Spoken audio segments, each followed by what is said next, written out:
Vamos a otro tema, vamos a un tema político que ha llamado la atención. El día de ayer, en el Congreso de la República, se aprobó la inhabilitación del expresidente Francisco Sagasti. ¿Qué es lo que ha llevado a esta situación? Para eso hemos invitado al abogado Carlos Rivera para que hablemos sobre este tema. El doctor Carlos Rivera es abogado del señor Francisco Sagasti, es presidente de la República. ¿Cómo está, doctor Rivera? Bienvenido a Conectados Noticias. Buenas tardes, amigos de Conectados Noticias. Un gusto de conversar con ustedes.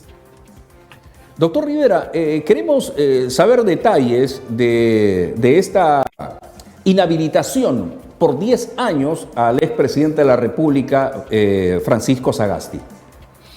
Sí, el expresidente Sagasti ha sido denunciado constitucionalmente por dos hechos, por una supuesta infracción constitucional de los artículos 45, 139, 172 de la Constitución y por supuestamente haber cometido el delito de abuso de autoridad.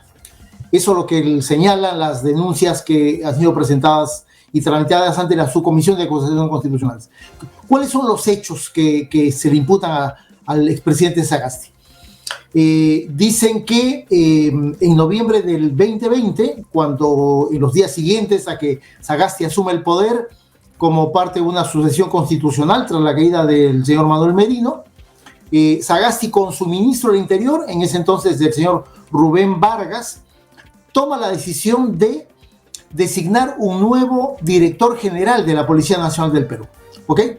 Y para eso, como hace cualquier presidente, revisa la ley orgánica de la policía para verificar cuál es el marco normativo de designación del nuevo director general de la policía. Y Francisco Sagasti, como lo ha mencionado el día de ayer en el hemiciclo del Congreso, él señala que en ese momento, de hecho, no vivimos una situación de normalidad, sino una situación excepcional. Y definitivamente todos recordamos que tras las grandes movilizaciones que inclusive originaron los homicidios de Inti Sotelo y Brian Pintado, el país sin duda alguna vivía una situación excepcional. Pero por eso Sagasti dice, ahí había una situación absolutamente excepcional en términos políticos, sociales, y por eso él toma una medida de carácter excepcional, pero no arbitraria. Lo que hace es designar a el oficial, un oficial general de la policía, que estaba en el escalafón, en el número 19 del escalafón de generales de la Policía Nacional. La pregunta que hay que responder es que si el presidente Sagasti podía legalmente tomar esa decisión. Y la respuesta es que en la ley orgánica de la policía se establecen dos procedimientos o dos formas de designación del nuevo director general de la policía, de acuerdo a la ley vigente en noviembre del año 2020. Y en el artículo 8 de la ley orgánica de la policía se establece dos procedimientos. Le dice, el presidente de la República puede optar a, dice, entre los 3 tenientes generales, grado máximo de la jerarquía policial. Esa es la primera posibilidad, entre los tenientes generales. Pero luego la misma ley, en su artículo 8, dice, en el caso de que el presidente designe un nuevo director general entre los oficiales generales, ¿no es cierto?, se tiene que hacer un doble procedimiento. Uno, ascender a ese oficial general a teniente general y luego designarlo como director general de la policía. Eso es lo que hizo Sagasti. Por lo tanto, no es que se trata de un acto arbitrario fuera de la ley, ¿no es cierto?, sino que se trata de un acto perfectamente legal, perfectamente constitucional, en el que se opta por un procedimiento excepcional, pero contemplado en la ley, ¿no es cierto? Cuando el presidente Sagasti toma la decisión de designar un nuevo director general de la policía, no lo hace porque él quiere interpretar a su buen gusto la ley o porque el señor Rubén Vargas quiso también interpretar a su buen gusto, sino que ellos encuentran esa posibilidad como un procedimiento excepcional en la ley orgánica de la PNP. Y por eso es que desde el inicio hemos venido sustentando que se trata de un acto perfectamente legal, que se trató de una decisión perfectamente constitucional. Lamentablemente el Congreso dice que aquí se ha malogrado el proyecto de vida de oficiales generales de la PNP, ¿no es cierto?, que se ha descabezado la policía y que por lo tanto se ha incurrido en una infracción a la Constitución. En realidad, he leído atentamente la acusación constitucional y en realidad es no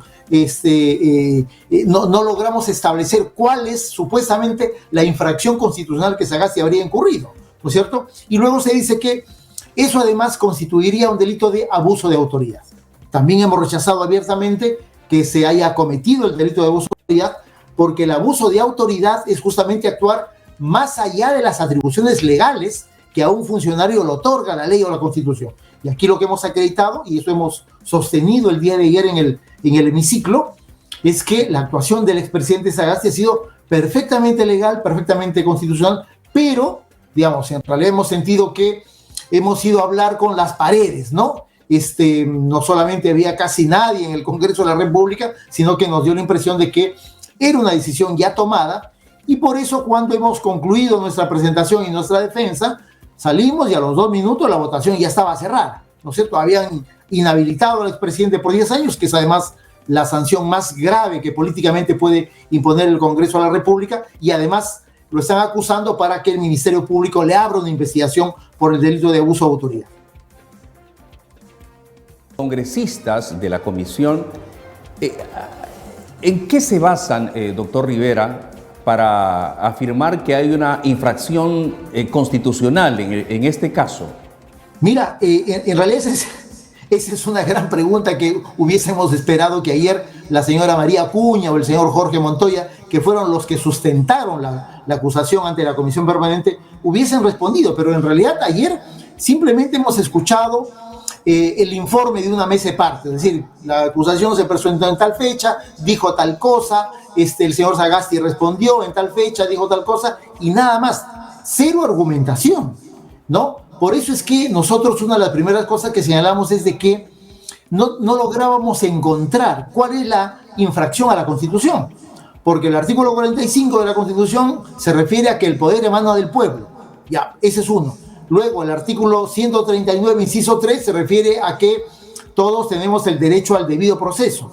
Y el artículo 172 de la Constitución se refiere a que el presidente de la República, ¿no es cierto?, determina la cantidad de personal militar y policial que puede existir en esos institutos militares o policiales. Por lo tanto, de verdad, no sabemos exactamente a qué se refiere o cuál es el hecho, cuál es la infracción a la Constitución, porque en realidad sí hemos podido acreditar desde nuestro punto de vista fehacientemente que Sagasti lo que hizo fue simplemente cumplir lo que la ley decía, no hizo nada fuera del texto del artículo 8º de la ley orgánica de la PNP y por eso en realidad lo hemos sostenido inclusive públicamente. Nos parece que es más una sanción evidentemente política de considerar que el expresidente Sagasti va a ser candidato, ¿no es cierto? Y por lo tanto como que hay que sacarlo de la carrera electoral. Sagasti ayer mismo ha repetido por enésima vez que él no va a ser candidato, pero a pesar de eso me parece que también aquí hay un elemento de venganza política, ¿no es cierto? Que está muy latente en las decisiones del Congreso de la República sobre el gobierno y sobre la persona de Francisco Sagasti. Y nos da la impresión que eso es un poco lo que ha terminado de motivar una decisión como la que el día de ayer se ha materializado en votos, hay absolutamente una mayoría aplastante, mayoritaria de los miembros de la Comisión Permanente, y esto cuando pase al Pleno del Congreso, que entiendo va a ser en el mes de marzo, seguramente va a tener el mismo resultado con otros números, pero en la misma proporción, ¿no? Sí, por lo tanto, nosotros casi damos por hecho de que se va a aprobar la inhabilitación, se va a aprobar la acusación constitucional ante el Ministerio Público. Pareciera que eso ya estaba premeditado, ¿no? Es correcto.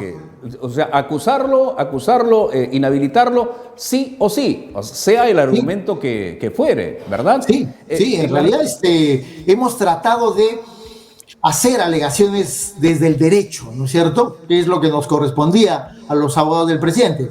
Pero en realidad nos quedamos a mitad de camino porque no hemos encontrado los términos de una imputación como correspondería. Es cierto, estamos en el Pleno del Congreso o en el Congreso de la República, ¿no es cierto? Ese todavía no es un proceso penal, pero en los últimos tiempos el propio Tribunal Constitucional ha ido definiendo de que las imputaciones que hace el Congreso de la República, digamos, no pueden ser tan gaseosas, tan abiertas, que el imputado en realidad tenga como primera conclusión que no sabe exactamente de qué lo están acusando, ¿no? Bueno, esa ha sido la sensación que ha tenido Sagasti en los últimos tiempos y que lamentablemente no ha terminado de ser mejorada o corregida por el Congreso, porque en realidad con el documento que ingresó hace más o menos año y medio a la subcomisión de acusaciones, básicamente con ese mismo documento es que el día de ayer se ha aprobado el informe final de la subcomisión de acusaciones constitucionales.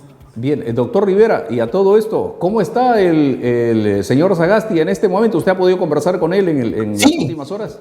Sí. Mira, él está obviamente tranquilo, tiene la certeza de que es víctima de un atropello, pero sabe que existen algunos mecanismos legales, constitucionales y de derecho internacional que le van a permitir seguramente corregir y rectificar este abuso y este acto arbitrario del Congreso de la República, no porque él quiera candidatear, lo ha subrayado más de una vez, y sobre todo a nosotros sus abogados, lo ha subrayado más de una vez, no porque quiera candidatear, sino porque, por dos motivos fundamentales. Uno, primero, porque resulta, desde su punto de vista, y por eso lo acompañamos, resulta fundamental hacer respetar los derechos fundamentales de las personas, ¿no? Eso es primero.